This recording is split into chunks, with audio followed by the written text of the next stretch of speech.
It can be very difficult to judge just how big a bear is by simply looking at it.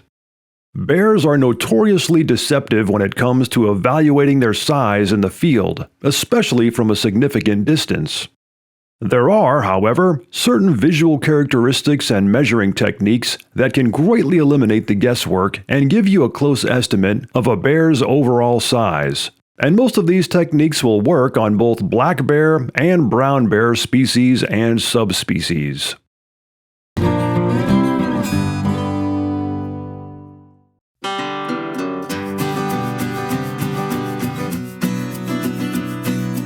When evaluating a bear's size, it's first of all important to keep in mind what the typical weight of a particular species of bear is. For reference, black bears weigh 150 to 250 pounds on average in most locations, but they can get significantly larger in coastal areas where they have easier access to abundant food sources. Black bears that are able to fatten up on high-protein, high-fat foods, such as salmon, can weigh 300 to 400 pounds and even heavier. The big coastal brown bears, of which the Kodiak bear is a subspecies of, can weigh well over 1,000 pounds, with the biggest one on record being close to 1,700 pounds. The average weight of grizzly bears, who live in interior regions of wilderness, generally weigh in at around 300 to 700 pounds, with some exceptional grizzlies getting a bit heavier. When sizing up a bear in the field, one of the first things to look for is the overall mass and girth of the bear, especially its belly. A big bear is a big eater, and it will show. A big bear's belly will be hanging low to the ground, almost as if it's dragging the ground as the bear walks around. If there's a lot of distance between a bear's stomach and the ground, it's most likely a younger, smaller bear. A bear's overall size is often referenced as measurements of feet. However, this is most commonly a reference to the squared feet of a bear's hide, and not the height of the bear as if it were standing upright on its hind legs. To get the squared feet of a bear, it has to be measured from nose tip to tail tip and from right to left front claw tips.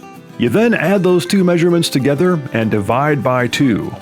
Now, getting the squared feet measurement of a bear isn't possible by simply looking at it, as this measurement has to be done with a tape measure on a tranquilized or dead bear.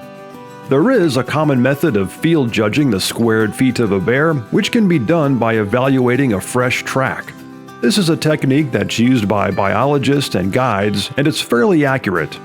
To use this method, measure the length of the front paw pad of a fresh bear track, add 1.5 inches for brown and grizzly bears, and 2 inches for black bears. The total of those measurements is a good estimate of a bear's size in squared feet. So for example, this 8-inch Kodiak brown bear track from a bear who lived in my backyard for several years dictates that it was made by a bear that was about 9.5 foot squared. For reference, black bears typically measure out to an average of 5 to 6 feet squared. Interior grizzly bears square out at around 8 feet or slightly larger, and the big giant coastal brown bears and Kodiak bears can fall into the 9 to 11 squared feet range. I did an entire video recently on how to tell the gender and age of a bear, so I won't repeat everything again here, but in regard to size, evaluating the body structure, ears, and head of a bear are effective ways to get an idea of just how big a bear is. I'll leave a link to that video at the end of this one if you'd like to check it out. But as one quick side note, a popular way to visually judge the size of a bear's head is by imagining a triangle from the bear's nose tip to the ears. If the distance is the same between those points, it's a big bear. But if the distance between the ears and the nose is significantly longer than the distance between the ears, then it's a younger, smaller bear. Again, I go into much more detail in the other video that I mentioned. Finally, measuring the size of a bear's skull is another major factor in evaluating a bear's overall size. But obviously, this has to be done when a bear is deceased. If you'd like to see more videos like this one, be sure to subscribe to this channel and check out the 3 Minutes Outdoors website at 3minutesoutdoors.com.